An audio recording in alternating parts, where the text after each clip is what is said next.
Welcome back to the Poet Speaks podcast, the number one spoken word poetry podcast in the world. Now, our next guest is a socially conscious poet whose work has caused tremendous influence and change both locally and globally. Now, he sees poetry as a powerful tool to cause positive change and redefine society. His debut poetry album, Music Has Failed Us, got a Grammy acceptance.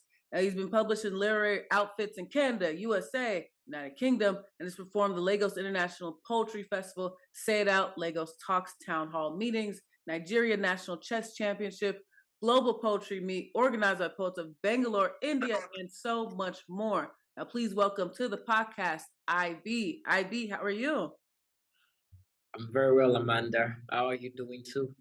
I'm doing pretty good, pretty good. I'm so happy that you're able to join us. Now, please tell us what part of the world are you joining the conversation from? Oh, Lagos, Nigeria. Woo, all right. What time is it in Lagos, Nigeria right now? Past four, they're about, yeah, PM or AM? AM. Rather PM. Past four in the evening. Okay, 4 p.m. Okay, Yeah, to get it yeah. right. I was about to say, okay, yeah. So we're a little ahead of you right now. I'm on Central Time. We're at 10 a.m. So perfect, perfect. Thanks so much for joining us. Now, I'm always curious where people kind of grew up. Where did you kind of find poetry?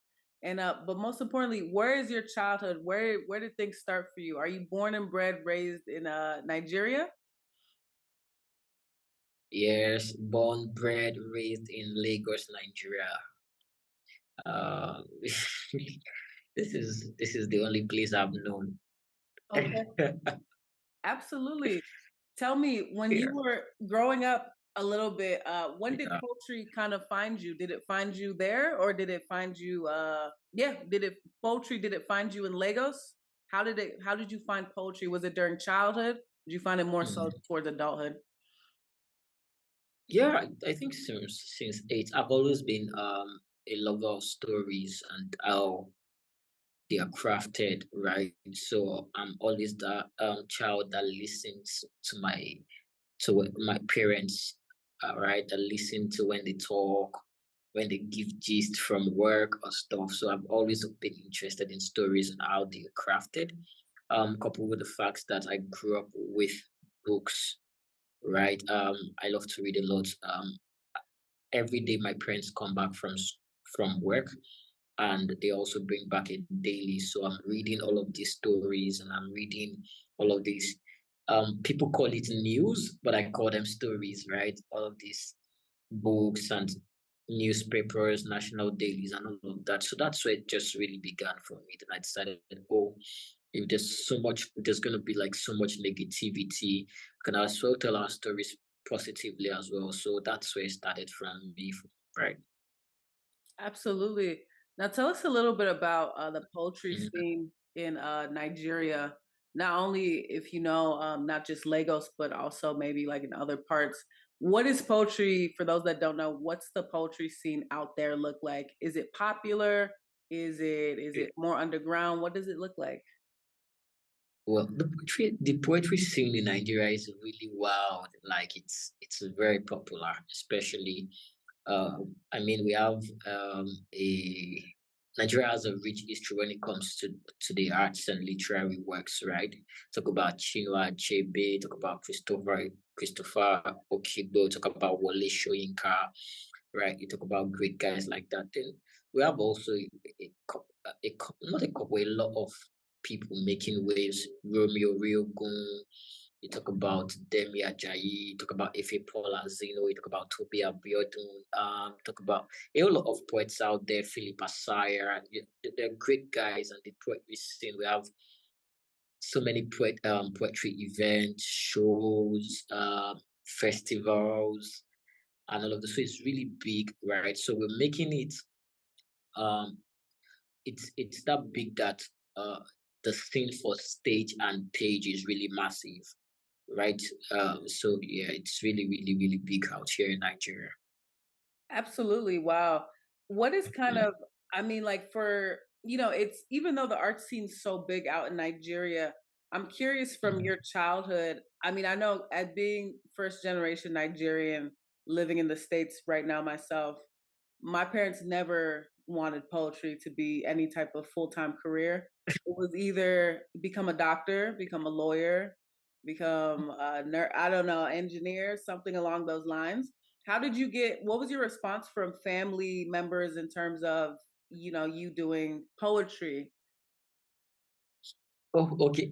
So, okay, I'd like to say I have really liberal parents. I don't, not that I don't think, I know they never forced a career for any of us. I'm talking about my siblings and I, right? But I didn't just outrightly tell them, oh, I want to become a poet, right? These are things you do, and I mean, they see the feedback, the reports, the Yeah. news from it, and they're like, okay, when is your next show?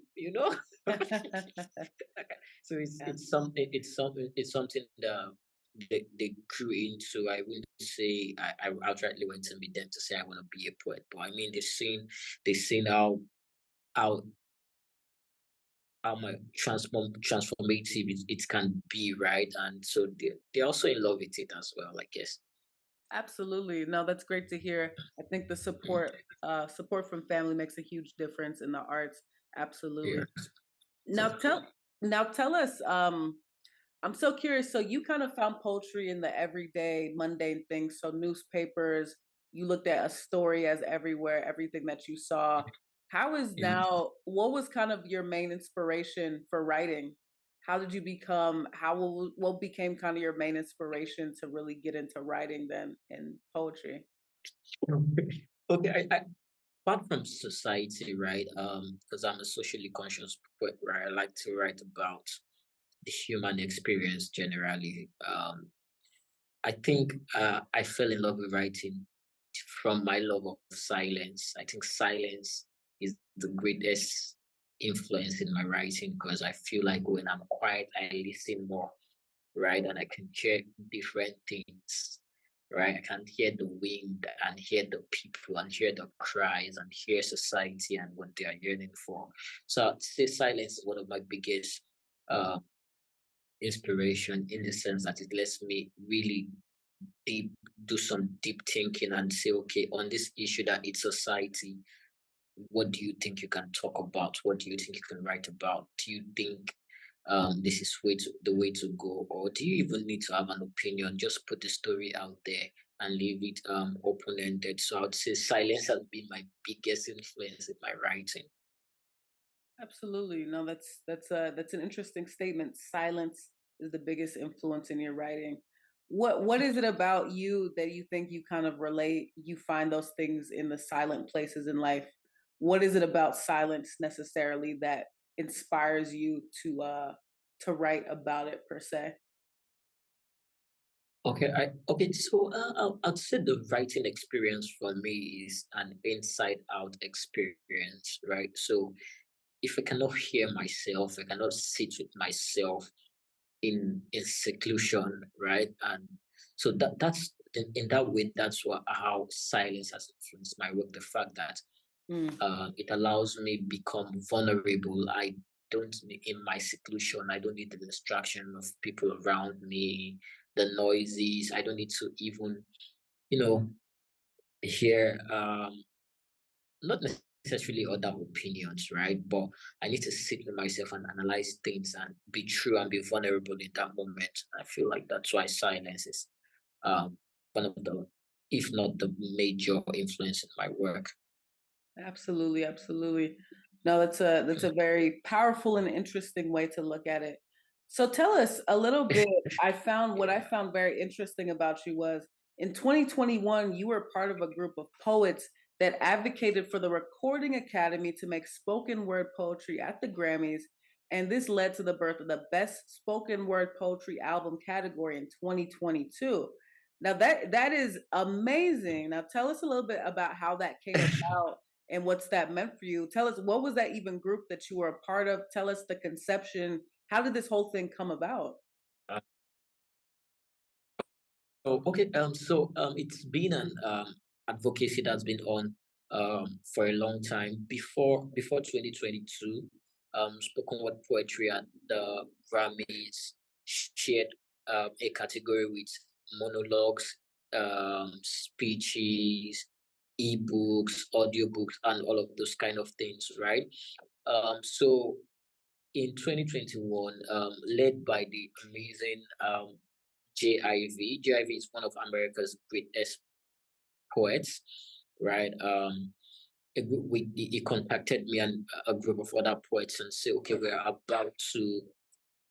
are leading a charge to make spoken word poetry a category of its own, right? At the Grammys, and we need to create bodies each poet needed to create a body of work that reflected the fact that we have the number, right, to make that happen, and subsequently that can also be improved on. So that was what really happened. We created our body individually, created our body of work, submitted, and yes, in 2022, the first winner, which was JIV, coincidentally, right, of that category emerged. So yeah, so right now, there's a spoken word poetry category for poets, not just spoken word poets, but for poets that could also recite their poems as an album form. Mm. Wow, wow, wow. Yeah. That's a pretty phenomenal. I mean, feat. When you got that phone call, I mean, what were you like? Were you like, whoa, what? Why did you call me? I mean, how was that phone call to get that? First of all, it was really, really um uplifting because JIV is someone, as I think early 2000, JIV already had a song with Kanye West and Jay-Z. He's done incredible work with the NBA. I think he's worked with Beyonce. He's performed poetry at the White House. So it was one of those amazing guys that I looked at from afar, and oh, really loved their work, right? And to see him contact me to do it was really mind blowing, and it shows that at that point it was really uh, very exciting to see. I don't know how to put it, right, but it was really overwhelming, and I was super glad we're able to achieve what we achieved, rather. Absolutely. At that point, Yeah. tell us, like, go a little bit more in depth. What was that advocation process like? I mean, to create a whole new category for, something like the Grammys, so the Recording Academy. Yeah. That is next level insane. I mean, what was that kind of what was the advocation process? What did that look like? And how long, if you could repeat again, how long did it take to finally get that conception of the new category? Okay. Okay. So I wasn't part of the initial groundwork. And so I may not be able to tell you the X and X, but what I know about creating a category is about numbers. For example, there's a category that is going to come. I think the Afrobeat category at the Grammys is coming up because they've seen a huge number of work by Afrobeat artists to get. So for us in 2021, what we needed to show that was that we have the numbers and we have the power to continue submitting. It's not just about um submitting this year, right? There are other, would they submit next year and the next year after. So that was about what we were about in that was what we were about in 2021. I think GIV, since it belonged to the recording, I think it's the Recording Academy. It was the chairperson as of 2021. I'm not sure what if he's still in that office at the moment, but it was the chairperson for the Recording Academy Chicago branch in 2021. So it was the one that did all the necessary work, and we did not have to bother ourselves concerning the process generally. Okay, for sure. No, you make a Yeah. great point. It's Yeah. all about numbers, people being able to see the actual effect of spoken word poetry. Tell me, what do you think? I mean, being a part of that process, what has that meant for you personally, being someone that loves poetry? And now, I mean, poetry now is on the biggest stage, quote unquote, for recognition of artistic excellence at the Grammys now. What has that meant for you to be a part of that process to bring that to the world? Right, it was really fulfilling because um, generally, I think poets are kind of sidelined, right? They are musicians, they are right in quote writers, and they are poets and all of that. So it was good to see, it was fulfilling to see that we have our own space in the world, right? We can create uh, our body of work and submit, and we don't have to struggle with other categories. We don't have to be modeled up in other categories just to fit in or find this space for us. So it was really, really fulfilling to see that happen, to be honest. Absolutely, I could only imagine. No, that's such a Mhm. big congratulations for you for being able to be a part of that process. I want to move on a little bit. So your debut poetry album is called "Music Has Failed Us." Now Yeah. that came out in. Tell us what year that came out in, but also tell us a bit about that and what was the inspiration surrounding that. Oh, okay. Music has failed us was in 2021. The inspiration beside is just I was outrightly venting on the album, right? I felt like if I was gonna debut, my album was I should tell stories of where I'm from and how I saw things at the time, and basically that's what the album is about, right? Just chronicles um social uh, social interactions in Nigeria, from brutality to parenting to terrorism to music itself. Um, uh, the titular track for the album as well. So generally, it's just my story, where I'm from. Talked about Nigeria, talked about Nigeria's youth. Yeah, so should give it a listen. It's on all available streaming platform. Absolutely. Now, tell us what year did that come out in? That's 2021. 2021 for sure. Yeah. Tell us a little bit about that. So you've been going strong with poetry for a very long time. Why was it Yeah. so some would even make the connection, you've waited some time to release a poetry album. So just about 2 years ago. What was the kind of Yeah. wait for you to actually come out with this body of work as a poetry album? Why was it a wait for you to kind of finally come out and make it with all these other achievements that you've had? Okay, so for me, because I'm like I do stage and I do page, right? So I Mm, was torn between writing my book and releasing an album. So I was halfway through my book when I got the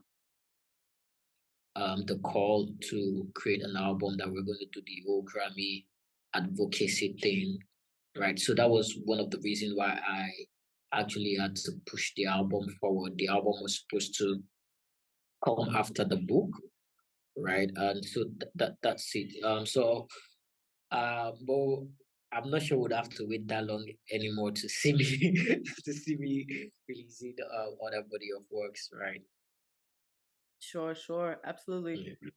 Tell us a little bit about so you're that body of work. What was the kind of lead up to that for you? What was the I mean, that's such a prolific title, Music Has Failed Us. I kind of want to almost dig into what that title means and why you decided to name it that. What exactly is the title of that album mean? Oh, okay. So for me, for me, music used to be one of those things where music used to be like a pillow where you just go lay your head and but from the music, right? It used to Mm, be like a look like a place where you could find it used to be like a safe space, right?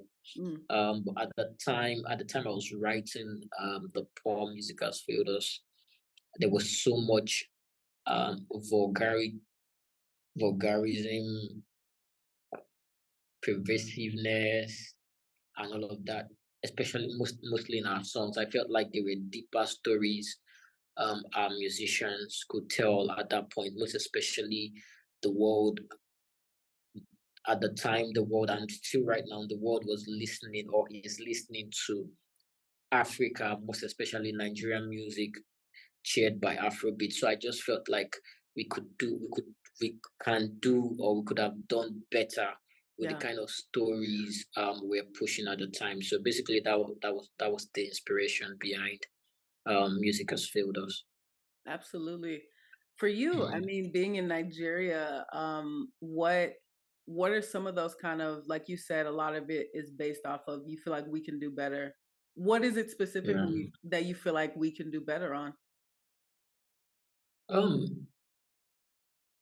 Okay. There's something I used to say: put a crime in a song, and it becomes legal, Hmm. right? It doesn't matter. I mean, the during the time of hardcore rap, the entire black community was in a war zone in America. So that's where I'm saying we could use art songs to preach peace, advocate um, social issues, push social change. And I'm not saying if you listen to the songs, is also or most of the songs are also a reflection of society because you cannot take the artist out of the society is our society, right? So instead of in quote glorifying fraud, exalting uh possessions beyond our humanity and all those kind of things. So those were the things that I was really looking at because most of our songs is just get money or you are nobody. You understand? I feel like life is way beyond getting things, not just money, right? It's about living a proper legacy, living a life that is rich and that is memorable. So, and I feel like when passing the right values, right? How to be a kind person, how to treat a lady, how to be a loving woman. Look, those kind of values really, and all of that. Yeah. So unity and all of that. So yeah. So that was the inspiration behind music has failed us. Absolutely. And tell us Mm. what has been the feedback for that album? It received a Grammy acceptance, so congratulations on Yeah, that. Tell us what has been the yeah, yeah. feedback that you've gotten on that body of work? The feedback has been really, really amazing. Like, I don't know if I can say anything, but likewise, it's been huge. And um, one of the greatest thing for me is that it especially in Nigeria, I think I'm not going to say outrightly that I was the first person to make that move and to see more and more Nigerian poets afterwards do that to say, okay, I'm going to submit my work to the Grammys is really it's really inspiring for me to see that okay you can open a wave, a new way of thinking, to know that our poetry is not just a Nigerian thing, it's now like a global thing. We can push it out there and the world can listen. So yeah, that's for me, that's the biggest win for me throughout the process. Absolutely. No, gorgeous. Absolutely. Now, I want Mhm. to, you're dropping so many gems on this podcast. One something that you said, put a crime in a song and it becomes legal. Wow, that's Yeah. really deep. That's some really deep stuff. How did you kind of come to that conception? Put a crime in a song and it becomes legal. What kind of led to that revelation for you? Uh, I think it was Hitler. I'm not sure that said, "Give me the music of the youth, and I'll conquer the nation." So music is that powerful. I feel like whatever. So for me, when I say legal, I don't mean it in quote in a lawful term. I'm saying it um in cultural term because something can be cultural and not legal, right? So I said that to say when we have musicians glorifying money and telling you that when you have money, you can treat a lady in certain ways, you can do this, and you are outrightly seeing those things play in society where money is literally the law, right? When you have money, you can break the law and do all sorts. Then it's legal. It doesn't need the constitution to confer legality on it anymore. And you see that those that are being persecuted are, in quote, those that aren't wealthy enough to buy their way through things, Mm, right?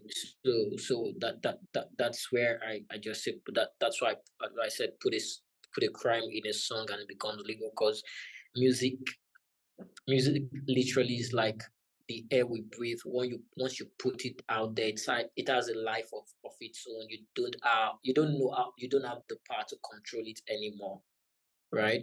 So it's like the air. So once you put it out there, it has a life of its own. absolutely, absolutely. No, thank you for sharing that. And yeah, that's such a powerful thing. The words that we have control culture. Absolutely. So now tell me, Ivy, when did it click in your head? When did you know you were a writer? I'd say in secondary, in my secondary school, which is like high school, right? I had this very amazing literature teacher, Mr. Hero, and I'd write stuff. I write my perspective on novels, on poems, and all of those things, and it would tell me I had a great gift, right? And it would try to nurture me and tell me this is what you do, and so that was where actively started writing, right? So I've been writing since I was 8, 9, but to say to have the self awareness to start writing and consciously and all of that, I'd say from my secondary school, my senior high school. Mm, okay. Wow. Wow. Wow. Wow. And what was it? Was it just that moment that clicked for you that you knew that this is what you were supposed to do with your life? That young, huh? Uh, okay, so I didn't, to be honest, I didn't know it was what I wanted to do in my life. It was something I enjoyed doing, and I thought during the period I was doing page poetry, which meant I could write in my closet, and people may not know what I've been doing. But for literally was brought me out. Was what made people now know my face and all of that. That was in my final year in the university. I was I am part. I'm still part of a group called Mannequin Mood, which I'm the PR person, and we organized the biggest spoken word poetry concert in Nigeria. So the first edition held, and that was when I knew I wanted to be. That was when I knew, or that was when I fell in love with stage as well. So I would say majorly my final year in the university, that was when it clicked that okay, you can really do this for a lifetime. Mm, wow. Beautiful. Mm, Beautiful. Now, and this has been such an amazing conversation thus far. We're really teaching a lot and really opening up our perspectives here. Now, we have one final question for you that we every guest on the Poet Speaks podcast. Tell me, wow. why do you need to get your words out? I think because your story matter. Because Because your your story. story matter. Yeah, I said it because your story matter. Everybody. That's why I keep writing, keep putting my words out there, because stories matter. Stories are what forms majorly a part of history. And if you don't tell your story, if I don't tell my story, nobody else will. Probably might just die somewhere, or someone else will tell it for you. Probably might not be the best version of it. Absolutely. I love that Mm, because your story mm, matters, because your story matters. Perfect way to end it. Well, mm. IB, thank you so much for being on the podcast today. Before we end, we do actually have one actual final question. You got to tell us what's 2023 and beyond looking like for your writing, and tell us where the folks can check out all of the amazing work that you're doing. Oh, okay. You can follow for my work. You can follow me on all social media platforms. I am at underscore the real IB. That's TheRealIB. Right. Then what for me it's just about getting my work out there, putting my work out there, bettering my craft, um, teaching classes, just basically everything, owning and sharpening my skill while also adding value, both to the poetry community in Nigeria and internationally as well. Absolutely, absolutely. All right, everyone, please do. IB's information will be down below wherever you're listening to this podcast in the details section. So you can go check out all of his amazing work. IB, thank you so much for being a guest today on the Poet Speaks podcast. Yeah, it's a pleasure. Thank you for having me as well. Absolutely. And again, everyone, go check out all of IB's amazing work. The details are down below in the detail and info section. And listen to Poet Speaks podcast no matter where you are, wherever you listen to podcasts. All right, everyone. Thanks so much for joining us today. We'll see you later. Goodbye, everyone.